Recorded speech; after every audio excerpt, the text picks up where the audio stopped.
Social media पर इन दिनों चित्तौड़गढ़ के निर्दलीय विधायक चंद्रभान सिंह आक्या और आरटीओ इंस्पेक्टर सुशील उपाध्याय का एक कथित ऑडियो तेजी से वायरल हो रहा है। इस ऑडियो में एक डंपर के चालान को लेकर विधायक साहब ने न केवल इंस्पेक्टर को धमकाते हुए नजर आए बल्कि उनके साथ अभद्र भाषा और गाली गलौज का प्रयोग भी किया जा रहा है। मामला तब बिगड़ा जब आरटीओ इंस्पेक्टर ने विधायक के करीबी द्वारा फोन किए जाने के बावजूद चालान माफ करने से इनकार कर दिया।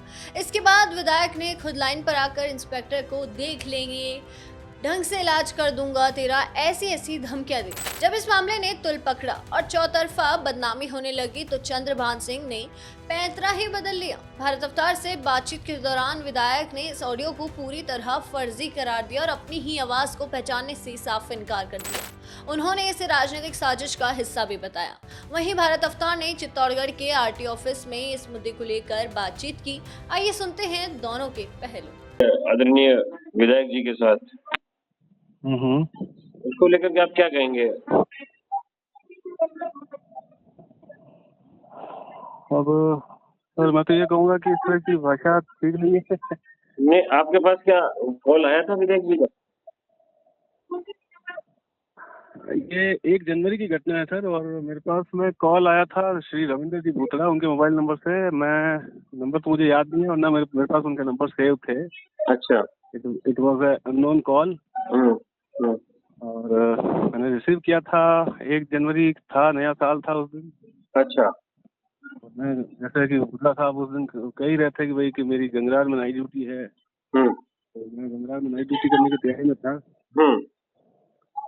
चालान था 25 जुलाई 2025 का, लगभग जुलाई 25 का, तारीख मुझे कंफर्म नहीं है, लेकिन जुलाई 25 के आसपास का चालान था। उस टाइम मुझे याद नहीं था कि चालान कौन सा है।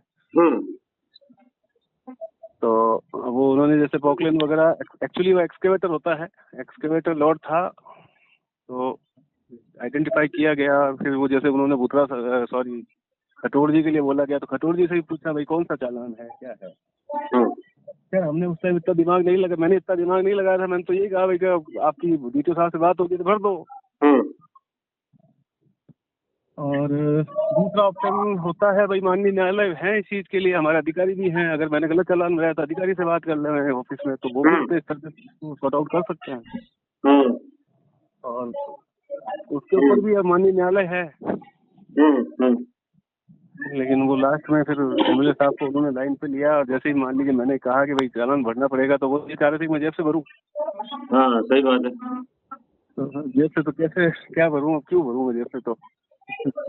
अच्छा। हाँ, तो भाई जेब से तो नहीं, चालान नहीं, उन्होंने ये कहा था कि वो गाड़ी उनकी है, उनकी गाड़ी का चालान हुआ।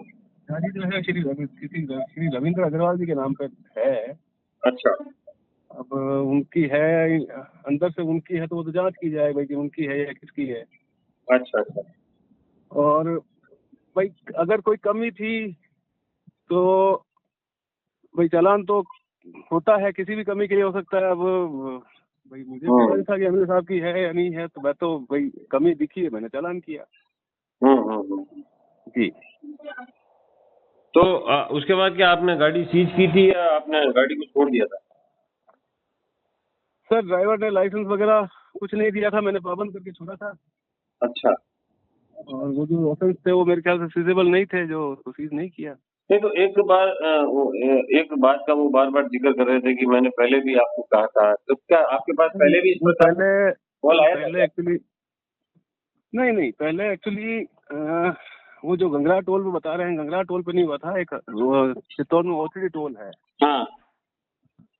तो मई 25 में वो एमएलए साहब पधारे थे टोल पे, मैं चेकिंग कर रहा था, और मैं क्या है कि टोल से थोड़ी दूर पे कांटा है, मैं वहां से कांटे से रिटर्न हुआ था, जस्ट टोल पे वापस आया था। मैं एक ओवरलोड गाड़ी का चालान बना के आया था ऊपर। अच्छा। टोल ऊपर है तो इसलिए मैंने शब्द बोला ऊपर, मतलब जो कोटा रोड है उससे नीचे डिप में है ओसीडी टोल। ठीक है।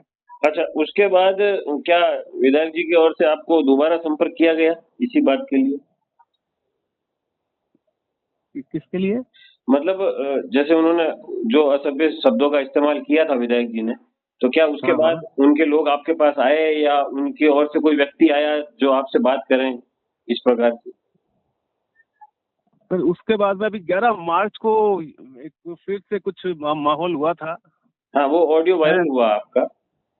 नहीं नहीं, वो नहीं। मैं 11 मार्च को मैं फिर चेकिंग कर रहा था और एक कोई शौकीन बना दिया करके कुछ श्रीमान थे, वो पधारे, मैं चेकिंग पे था और वो आके कुछ अनशन शब्द बोलने लगे। मेरी तरफ से थोड़ा सा रेजिस्टेंस हुआ तो उन्होंने सीधा एमएलए साहब को फोन लगा दिया। हाँ हाँ। और एमएलए साहब ने फिर से वही अपना जो तरीका है जो रिकॉर्डिंग में है वो वापस उन्होंने किया। अच्छा जी। तो उस मतलब 11 मार्च के बाद अब तक वापस कोई संपर्क आपसे नहीं किया गया है, मतलब विधायक जी की ओर से? नहीं भाई, नहीं किया गया है। अच्छा, कोई भी व्यक्ति उस प्रकार का नहीं आया है ना आपके पास? ना ना ना ना। तो आपके उच्चाधिकारियों की ओर से कोई प्रतिक्रिया आई इस पर आपको लेकर के? भाई मेरा तो मार्च का टारगेट चल रहा है सर, मैं तो मार्च में लगा पड़ा हूँ। अभी मैंने वैसे अवगत करा दिया है अपने उच्च अधिकारियों को। जी पूरा घटनाक्रम उनको पता है। जी। और हम तो अभी हमारे मार्च के अभियान में लगे पड़े हैं, तो बस यही है। तो ये निर्दलीय विधायक हैं, क्या सत्ता पक्ष के ऊपर से दबाव था इन पर कि इस प्रकार की बातचीत बोली कि उन्होंने इस प्रकार से शब्दों का इस्तेमाल किया? नहीं सर, इसमें तो मैं क्या बता सकता हूँ सर आपको। क्योंकि तो माननीय विधायक भले निर्दलीय हैं, चाहे पार्टी से हैं, हाँ विधायक हैं। पहले बीजेपी में रहे हैं ना ये, इसलिए। हाँ, पहले बीजेपी में रहे हैं, बिल्कुल रहे। हाँ ठीक है sir, thank you. Welcome sir, welcome. Sir नमस्कार। सर, एमएलए साहब। हेलो। हाँ, एमएलए साहब बात कर रहे हैं? हाँ, बोल रहा हूँ। हाँ एमएलए साहब, मैं भारत रफ्तार न्यूज चैनल जयपुर से राकेश चौधरी बात कर रहा हूँ। बोलिए।